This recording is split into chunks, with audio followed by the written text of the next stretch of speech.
Why? One simple word that changes the way we see the world. When we were kids, we asked why about everything. But today, our curiosity has started to fade. Now the question is, why though? Welcome to Why Though, the podcast about curiosity. We're a team of contemporary journalism students in the joint program between the University of Toronto and Centennial College. Our three-part podcast aims to explore the concept of curiosity in our world today. Why is it important? How is digital media impacting our ability to stay curious? And how can we stay curious? As aspiring journalists, we are being trained to ask questions in pursuit of a story. Asking questions is how discoveries are made, stories are told, and why even the simplest questions can lead to meaningful connections. It's curiosity. I'm Kismet Lally, your host for episode 1, where we will explore curiosity and why it's so important. Joining us this episode is Joan Melanson, former CBC host and producer, an award-winning journalist, skills trainer, and someone who thrives on being naturally curious. She came into our class earlier this year and talked about the value of curiosity and that despite what we may think, curiosity can be learned. Well, after you lose that childlike wonder to ask why.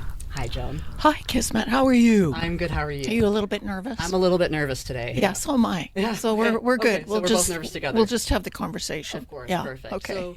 So first off, we're just going to go all the way back to childhood. As children, we ask so many questions. It's always why this? How does that happen? How are babies made? As adults, young and old, why do you think we lose that curiosity?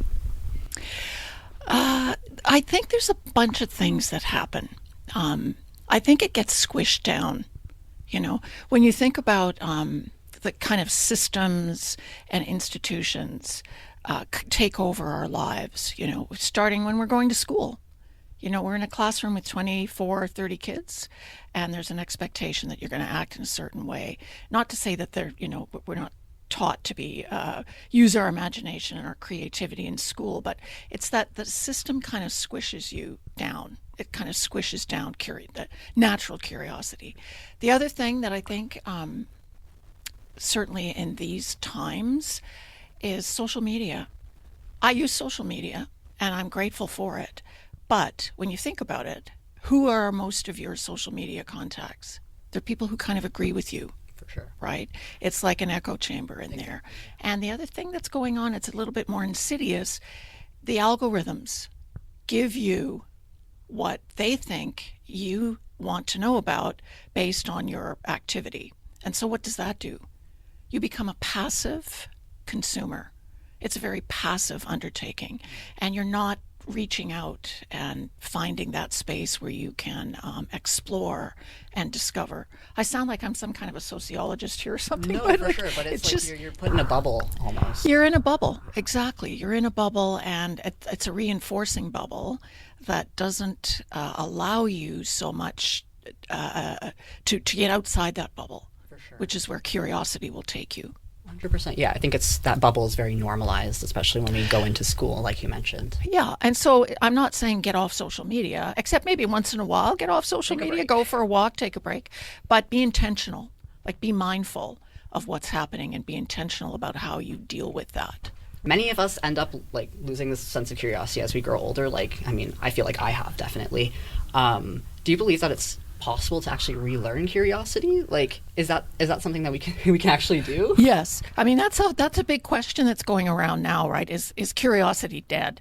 Well, I think that, as you talked about, Kismet, at the beginning of our conversation, we're kind of born curious, right, as children. So I do believe it's innate. It's inside of us. It's kind of squished down. I think we can rekindle it. Yes, we can. We can work on it. I used to think that if you weren't curious as a journalist, then you should be doing something else for a living, like go sell earrings at a department store, go sell shoes. There's nothing wrong with those things, but if you're not curious. But I have changed. That was an assumption that I made that was wrong. And I've just, because of a lot of my own research that I've done on this in this area, you are a curious person by nature. You can rekindle that sense of curiosity. Do you want to know how? I would love to. I would love to.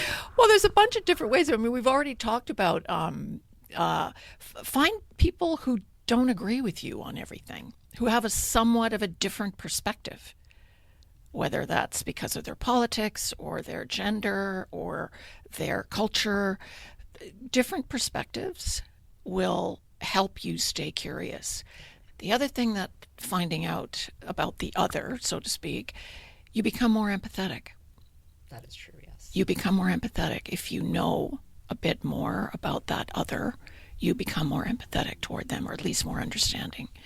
So the basic journalistic questions, the who, what, when, where, why, and how, those questions, if you try and instill them in your day-to-day activity, always noticing, why is that? Even if you're just walking around right outside, what's going on over there? Why is that happening? How did that happen? Just, it's like a muscle. If you just keep asking yourself those questions, and it's intentional, yes, and it takes work, but it will help you rekindle that sense of curiosity or strengthen it. 100%. I feel like a lot of people just walk down the street and they just have their destination in mind. They don't look around. They have their earbuds in. They're not really paying attention. Exactly. Right? So pay attention. Yeah. Often in journalism, there's a gap, right, between what we know or what we think we know and what we should know more or what we want to know. There's that gap in between, right? And so in that gap, that's where curiosity can thrive. If you use your imagination and wonder about, okay, I got the facts of this story, but really, what's the story behind the story? What else is going on? Who else can I talk to? What else, what's the story behind the story? Work that gap. Let your curiosity take over between what you know and what you want to know. And I think that's what we're honestly really doing in this program right now, is kind of finding that story behind the story. It's not just that face value, what you see. It's not just the who, what, where, when, why, how. It's, the people behind it, the topic behind it. You have to go in depth. And I definitely agree with that for sure. So we also just want to ask you, if you're comfortable sharing, what your last Google search was. My last Google search... What's on Google? Oh, it was probably something about Vietnam, Da Nang, where I'm going to hang out with my daughter. I was just looking to see what the weather was like. It wasn't all that interesting, but it's very nice there. So. Of course, yeah. And the next question that I have for you is that, I understand that you are getting ready to travel to Vietnam. Yeah. How do you stay curious when you travel, and how does travel feed our curiosity? Oh, it's because it's so unfamiliar, right? So you're always wondering, what's going on? What did they just say? I don't speak Vietnamese. Google Translate, What is that food? What is that? Every single thing that's around you is stimulating your sense of curiosity. You're trying to find stuff out because it's not easy, right? You're in a different culture, different language, completely different surroundings. So that's great for curiosity. You can't help but ask questions. 100%. It's almost like what you said about going outside of that echo chamber, even on social media. It's going into the unknown, right? And that makes you curious. That you talked about why really. You know what I mean? Would you argue that why is probably the most important out of the 5 W's and H? I think it's probably what and why are probably the hardest working to get at to get below the surface of a story. What and why questions will help you get to the meat, to the heart of the story. And I often talk about why really, as I mentioned, and why really is about getting at the motivation, the reason something happened, the reason somebody did what they did, what led to that. So it's a why. And I have a story that I would like to share. It stayed with me for years. This is years ago. Quite a few years ago, we were doing an interview, it was a radio interview, with a Toronto plastic surgeon, cosmetic surgeon, who every year goes to India and works with women who have been the victims of acid attacks, acid thrown in their face, they're disfigured. So she goes and works to reconstruct their faces. So that's kind of like, the why. Well, I'm helping women who otherwise would not be able to, who are disfigured and would not otherwise be able to correct their faces and so become pariahs in the society. So most of us would stop there and go, okay, that's a pretty powerful why. Mm-hmm. That's a pretty powerful why. Would you agree? I would say it's powerful. Yeah. The why really? To get at her motivation. Why really are you doing this? On one level, yes, it's to help women who would otherwise not be able to do very much about that horrific horrific event in their lives. So that's a pretty strong why. But for me, the why really in that story was that she does this because when she's here making a lot of money, fixing, giving somebody puffier lips or giving them a neck lift, it feels kind of superficial. Of course. Right. Yeah, and I mean, people are entitled to get that kind of, but she feels like she could be doing more. So I think that's a more powerful why, really, is that she's feeling that she's accomplishing something much more than the actual work of fixing the women's faces. She's doing something that brings real meaning to her profession. Yeah. So do you see the difference there between the why? Why? Oh yeah. Oh my God. Yeah. Women's faces destroyed. That's a pretty good reason to do it. But why really are you doing it? A part of our podcast is actually asking questions to the audience as well. Is there a question that you'd like to ask our audience? We'll be answering it next week in our episode. Okay, that's a good question. What would I like to ask the audience?